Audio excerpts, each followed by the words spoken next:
today's video, we're going to do some simple maintenance. Going to replace the rotor here. This is off my Stumpjumper. I've already cleaned the other rotor.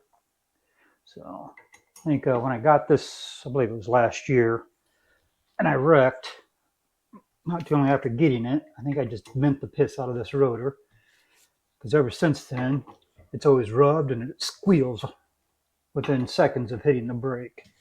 So I went ahead and finally got a new one. Yeah, and I'm going to put it on here. And as I said, I've already pre-cleaned the other one.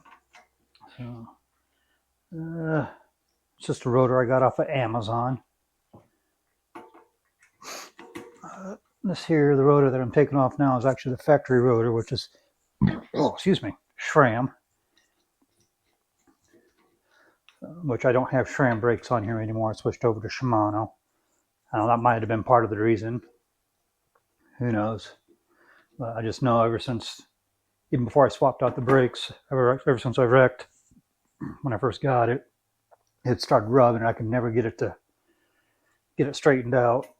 I'd figure out where it's rubbing at, so I'd adjust that, and it'd start rubbing in a different spot. So I'd adjust that, and it'd start rubbing in a different spot. And it just keeps getting worse and worse and worse.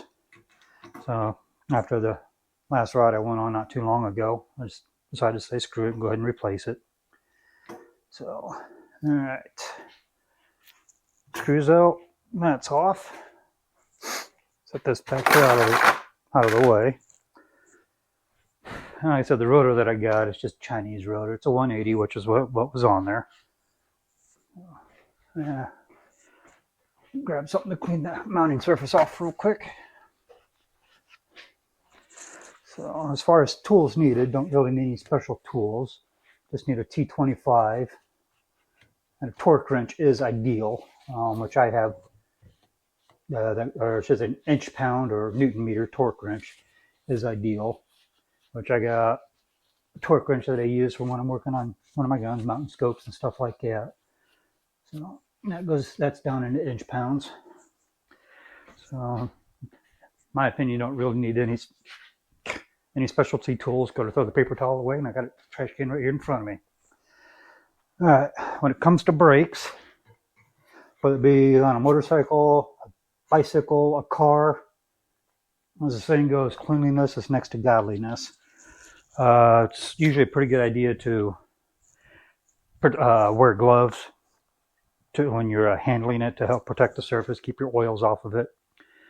I know on cars it's not so bad. Oops, moved on me. You got a bigger surface. I usually, come on, get on there.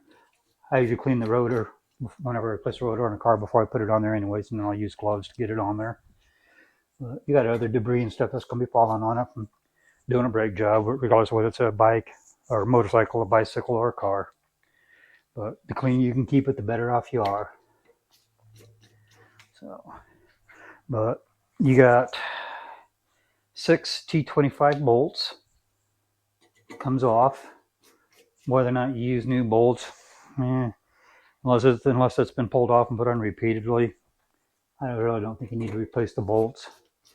But I've had these off before, so usually, at least when I've seen, rotors usually come with new bolts. All right, take some crap out of my eye. Let's see, there is a directional arrow. Let me grab my old rotor. Be a little easier that way I don't have to try and manipulate the camera. This one here you probably won't be able to see real clearly. But right here, just above my finger, and you might be able to see it right there, is a directional arrow. So before you pull the old rotor off to put the new rotor on, take a look, see where that arrow's at. That way you can put the new rotor on so it's going the same direction as the old rotor. So, which, if you see it, that's the side that it needs to go on. So in this case, the old rotor arrow is pointing up at me. So the new one there, I got the new rotor with the arrow pointing up. What that is, the direction that the tire rotates. That way it's going the proper direction for the brakes to work properly. And then as far as tightening down, just snug them all up first. And even when I'm just snugging them up, I still doing, excuse me, in a star pattern. I got lunch talking back to me. Ugh. McDonald's, great for hangovers, not that I'm hungover, but not so great when you're sober. Like I said, I just get them tightened up, you know, basically finger tight first. Then I'll come back through with my torque wrench. As far as replacing them, it's actually pretty simple. Hardest part's going to be breaking the new old bolts loose, and then tightening up the new ones. All right, this is my torque wrench that I use. It's called a fat wrench. Like I said, it's more of a gunsmithing torque wrench than it is anything else. Now, according to the old rotor, it's 55 inch-pounds, or let's see if I can, my blind ass can see it. Okay, you got 55 inch-pounds or 6.2 Newton meters. So, since I live on this side of the pond, I'm going with a standard instead of metric. So in this case, it's going to be inch-pounds. So that's 40. There's 50. And 55. All right. And then same deal. In this case, when it clicks, it's done. Tighten them in a star pattern. 5 bolts are a little easier to maintain a star pattern, but concept is exactly the same. It's 4, 5, and number 6. And just go back and double check. Yep. 2. Shit, would I start? That looks right. 3, 4, 5. All right. Then when you're done with your torque wrench, it's usually a good idea to take the pressure off. That way it doesn't wear out the innards of it. Your readings will at least stay true. All right. Well, put this back in here. All right. I still got to take the pads out of my caliper. Clean those, which I'm not going to bore you with that detail. Come over here real quick. Let's go ahead and take it out. All right. Like I said, it's also a good idea when replacing to either, unless your pads are new, take your pads out, use a piece of sandpaper, clean them up, and then put them back in, or if you have new brakes, just put new brakes on. All right.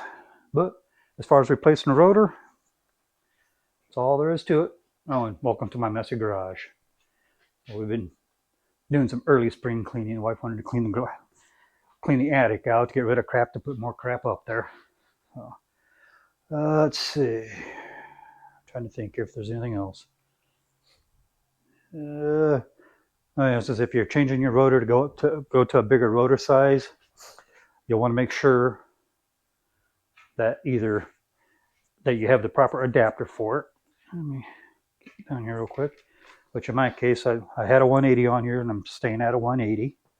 But right here where the caliper bolt's at, I guess if you had a 160, you'd probably have to put a bracket. Come up to the front here. Kind of a bracket like this right here. I'm not sure how well you can see it. But I got a bracket that bolts to the post and then caliper bolts to the bracket. So in the front of this one, it's a 200 millimeter rotor. So, and then on the back was a 180. And like I said, that was from the factory. My Stumpjumper over here. And this one I got 160 front and rear, and I'm getting ready to switch that over to a 180. Just haven't done it yet because I got to get the brackets for it. All right. Well, so this is just a brief video. So I figured I know there's people out there that already knows how to do it.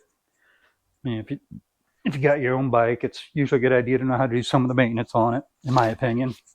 Same thing with cars or motorcycles. You should be able to at least do basic maintenance. So, which some people say that's not basic maintenance. To me, it is. They said you should at least know how to replace your own pads, help save yourself some money going to bike shops, or time and convenience. So, like I said, depending on where you live in this world, your bike shop could be 100 miles from you, or it could be right around the corner. The more you can do yourself, usually the better off you are, and it's going to save you money. But if any time you ever think it's more than you can handle, there's nothing wrong with going to a professional. Anyways, that's all for today. And enjoy the rest of your day or evening, whichever it is by the time you see this. Thanks again for watching my channel. Please like, share, and subscribe.